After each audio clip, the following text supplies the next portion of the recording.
Lone er 35 år og fik for 5 år siden en udefineret skizofrenidiagnose. Det at få en diagnose, det føles som en dom. Fordi hvad skal man så? Så er der ikke noget liv forude, og det resulterede i for mig i en indlæggelse mere. Sådan at jeg blev indlagt på grund af en overdosis medicin. For jeg vidste ikke, hvad skulle jeg med mit liv, og der var ikke noget håb forude, og hvad skulle jeg? Jeg har bare lyst til at grave mig i hul. Og så mødte jeg en brugerlærer, en som kunne fortælle, at han var i gang med en uddannelse. Så tænkte jeg, okay, han gav mig ligesom håb, og han troede på, at jeg kunne også. Og det var jo recovery, at jeg kom videre med mit liv.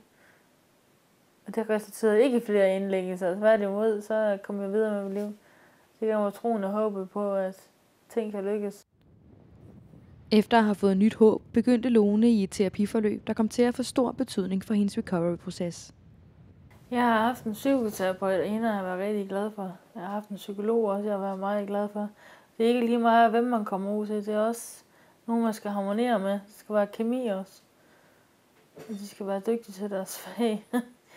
Men det skal heller ikke bare være nogen, der har læst din bog hele deres liv. Det skal også være nogen, der har noget empati, sympati for et andet menneske. De kan sige, at det er et menneske, der betyder noget. Det har værdier, og det kan de se. Det giver også troen og håbet på en bedre fremtid. Lones søn har spillet en stor rolle i hendes recovery-proces og været med til at skabe stabilitet i hendes liv. Det at blive mor, det har gjort en himmelvid forskel, fordi jeg har noget at stå op til om morgenen. Han betyder alt for mig. Han betyder et rigt liv, og det gør mig lykkelig at have en søn. Så han giver mig indhold i min hverdag. Og så at han er medvirkende til at komme op om morgenen, for eksempel, og få en hverdag til at fungere. For at handle ind og ikke få at vente om på nat og dag, ligesom der er mange psykisk syge, der gør. Lone bor nord for Aalborg med sin søn og 3 hunde. Hun har en stille og rolig hverdag og arbejder fortsat med sin recovery. Så jeg tror ikke, man bliver 100% recovery, fordi hvad er det? Det er måske medicinfri, det er tilbagevenden til funktionsniveau før sygdom. Og jeg tror, jeg vil altid have en brist. Jeg vil altid være svag et sted, eller svagere et sted, som jeg ikke var før. Og det kan jeg så blive stærk på, ved at kende de svagheder. Jeg bestemmer selv, hvordan man vil leve sit liv. Jeg har ikke lyst til at sidde som gammel og tænke, alle de drømme, som jeg aldrig fik opfyldt. Så vil jeg hellere prøve det, prøve vingerne lidt af, og så se hvordan det går. Man kan tage små skridt til at starte med, og så tage store skridt senere.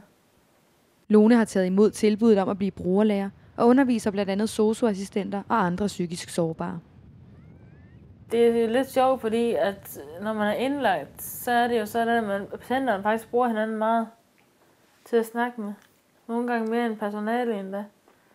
Det er jo lidt interessant eller tankevækkende, fordi det er så godt at have en brugerlæge over os, som kan arbejde i socialpsykiatrien og psykopsykiatrien og komme ud og snakke med borgerne, der har en sindslidelse. Og det er netop godt, fordi der kommer en, der har indsigt i, hvad det vil sige at være psykisk syg, og kan give håbet om en bedre fremtid. At der er håb forude, at man kan komme sig og få det bedre. Det er man jo et levende eksempel på, når man står der.